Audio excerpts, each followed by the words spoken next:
Estados Unidos está nervioso. Rusia ha logrado su objetivo en Ucrania. En una entrevista con Time, Joe Biden comentó que Ucrania podría no ser aceptada en la OTAN, incluso si todo termina algún día. Como resultado, Kiev solo podrá contar con la ayuda que ya le están brindando sus aliados. Mientras tanto, los países del sur global están sugiriendo reconsiderar este enfoque.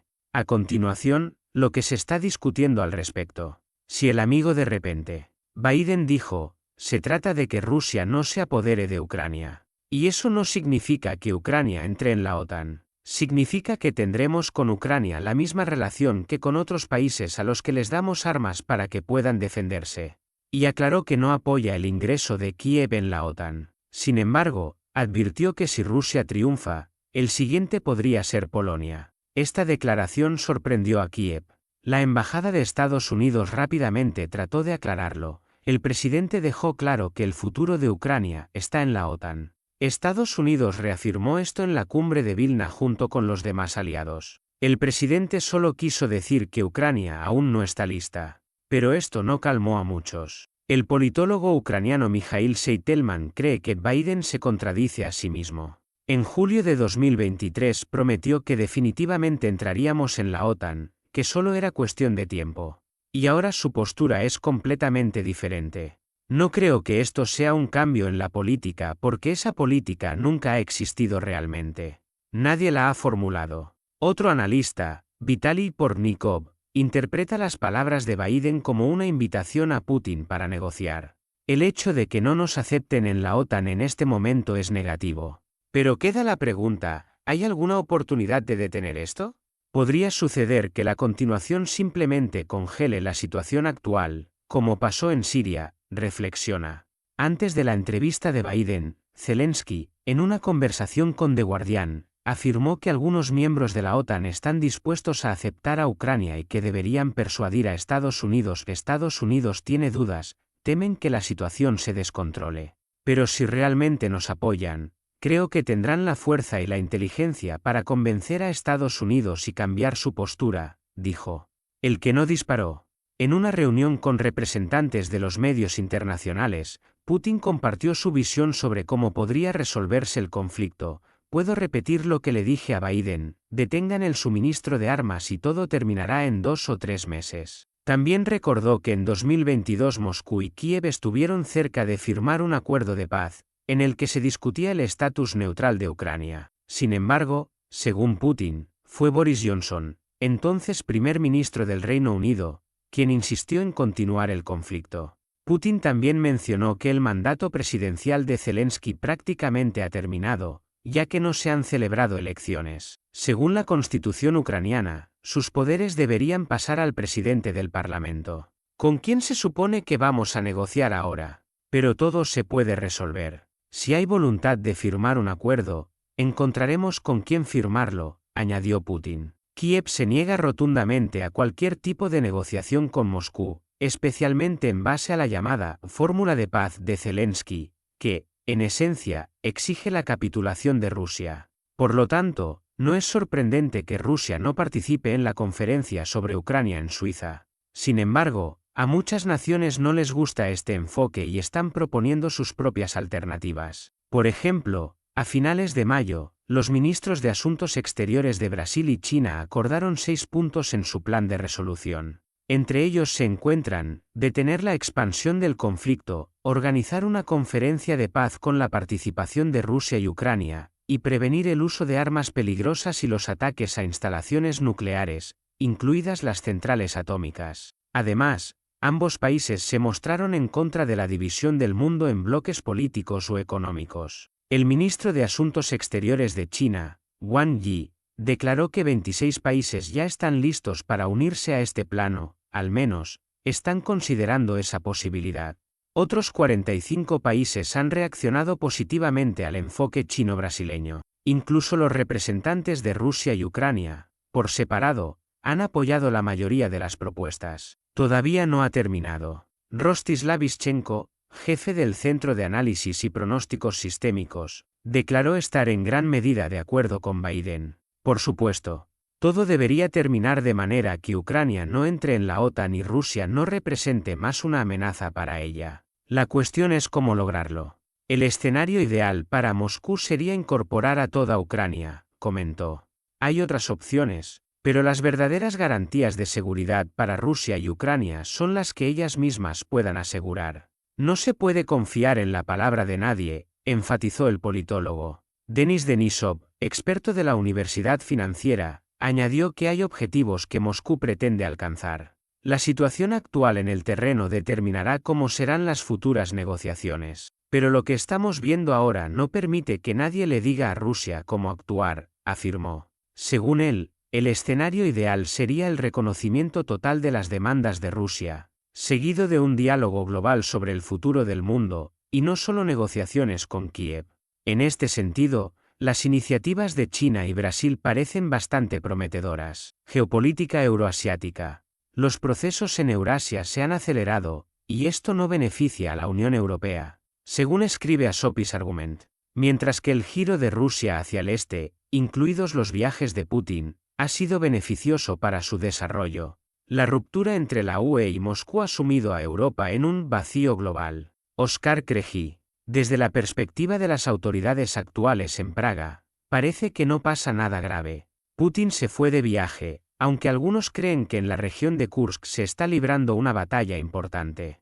Y surge la pregunta, ¿por qué Mongolia, que ratificó el Estatuto de Roma, no arrestó a Putin cuando la Corte Penal Internacional emitió una orden de arresto en marzo de 2023? La historia de Kursk. Los acontecimientos en la región de Kursk solo habrían tenido un significado estratégico en dos casos. Primero, si el ejército ucraniano hubiera tomado la central nuclear de Kursk, pero eso no sucedió. Segundo, si el Estado Mayor ruso hubiera reaccionado con miedo y trasladado tropas desde Donbass para proteger Kursk, pero eso tampoco ocurrió. El comandante en jefe de las Fuerzas Armadas de Ucrania afirmó que la operación en la región de Kursk fue preventiva, para evitar posibles acciones de Rusia. Pero no suena muy convincente.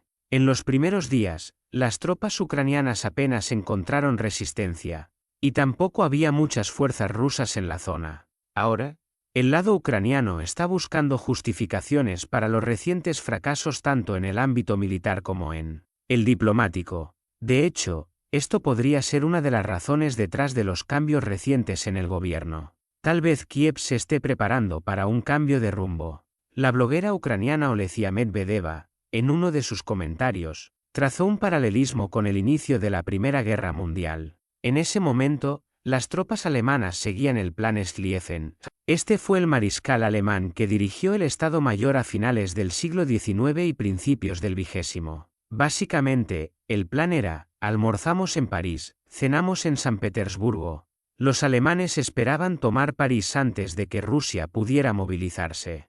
Esto debía salvar a Alemania de pelear en dos frentes. Pero Rusia, a pesar de todo, atacó primero, aunque con tropas no del todo preparadas. Al final, el golpe afectó las propiedades de los oficiales prusianos, lo que obligó a los alemanes a desviar sus fuerzas del este al oeste. Francia logró reunir reservas. Al final, Alemania, luchando en dos frentes, perdió. Si el Estado Mayor ruso ahora retirara tropas de Donbass tras el ataque a la región de Kursk, podría debilitar su ofensiva allí. Sin embargo, las autoridades rusas consideraron los eventos en la región de Kursk como un conflicto local con un significado político ambiguo. Las declaraciones propagandísticas sobre los éxitos de Ucrania antes de la importante reunión en Ramstein fueron neutralizadas por Moscú, que declaró claramente que no habría negociaciones con Kiev mientras sus tropas estuvieran en territorio ruso. Y así, Vladimir Putin se fue tranquilamente de viaje. Amigos en el sur. Muchas de las visitas de Zelensky al extranjero dan la impresión de ser más una campaña publicitaria. Después de todo, los acuerdos sobre el suministro de armas y dinero pueden ser negociados por militares y funcionarios. Pero, ¿qué revelan los mapas si nos fijamos, por ejemplo, en el reciente viaje de Putin a Azerbaiyán? Allí, los corredores de transporte, especialmente el corredor norte-sur y las rutas ferroviarias, son de gran interés. Azerbaiyán no solo es un país petrolero. El nuevo corredor de Rusia a Irán, y luego a la India, podría pasar por su territorio. Pero para ello no solo se necesita estabilidad política, sino también militar en la región. Y la situación en Nagorno-Karabaj no está ayudando mucho. Los cambios comenzaron con la revolución en Armenia en 2018, cuando Nikol Pashinyan llegó al poder. Parece que en Londres o Washington soñaban con formar una alianza entre Armenia y Georgia. A principios del año pasado, el gobierno armenio aprobó una ley para ratificar el Estatuto de Roma, lo que incluyó una orden de arresto contra el presidente ruso. Esto cambió por completo el equilibrio. Los contactos abiertos de Ereván con fuerzas antirrusas en Occidente hicieron que Moscú dejara de sentirse obligada a mantener el statu quo en torno a Nagorno-Karabaj. Hace menos de un año, Bakú tomó el control de la región, y ahora Rusia ofrece su ayuda para establecer nuevas fronteras entre Armenia y Azerbaiyán. Así que la construcción del ferrocarril norte-sur podría comenzar pronto a pleno rendimiento. Cuando Vladimir Putin llegó a Azerbaiyán, el país presentó una solicitud oficial para unirse al BRICS. Es importante que Irán no se vea envuelto en un gran conflicto en Asia Occidental. La política de cambio no se trata solo de declaraciones bonitas y reuniones. La verdadera política de cambio es visión, recursos y perseverancia. Por cierto, también hay otros planes para construir la ruta norte-sur desde Rusia a Irán, que atravesaría las repúblicas de Asia Central a lo largo de la costa este del Mar Caspio. Mongolia como aliada. El viaje de Putin a Mongolia tuvo un carácter similar, ya que también se discutió la construcción del corredor norte-sur. A nivel gubernamental, se aprobó la construcción del gasoducto Fuerza de Siberia 2, también conocido como Unión del Este. Este gasoducto, que se extiende desde Yamal en el norte de Siberia, abastecerá de gas no solo a Mongolia, sino también a China. El primer gasoducto Fuerza de Siberia ya está suministrando gas a China, cruzando la frontera con la República Popular China al este de Mongolia. Su capacidad es comparable a la del Nord Stream 1 antes de su destrucción. Durante la visita de Putin a Mongolia, no solo se discutió sobre el gas, sino también sobre la construcción de plantas eléctricas rusas, incluidas pequeñas centrales nucleares. Nadie más puede ofrecerle a Mongolia algo similar. En una situación como esta, ¿a quién le importa lo que diga la Corte Penal Internacional?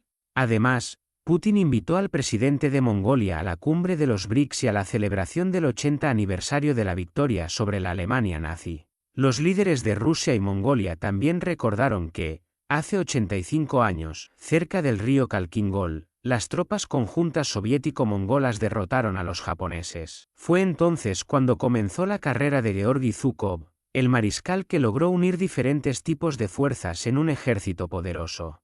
Esta habilidad, por cierto, ha demostrado ser muy útil incluso ahora. Putin también recordó la cooperación entre las fuerzas soviéticas y mongolas al final de la Guerra Mundial, cuando derrotaron al ejército de Kwantung japonés. Eurasianismo. El recuerdo de las batallas donde los soldados rusos y mongoles lucharon codo a codo está estrechamente ligado a la idea del eurasianismo en la cultura política rusa. Rusia se percibe como un lugar único donde convergen las tradiciones europeas y asiáticas. Cuando se menciona el dominio mongol, no se habla de una época oscura, sino del hecho de que los mongoles permitieron que la cultura rusa se mantuviera auténtica. Durante su dominio, el número de monasterios ortodoxos incluso creció, algo que habría sido imposible esperar del catolicismo europeo de la época. No es casualidad que Alejandro Nevsky en el siglo XIII defendiera la Rus de los caballeros suecos y alemanes, y no de los mongoles. Los mongoles también ayudaron a desarrollar el sistema de administración en Rusia, incluida la esfera militar.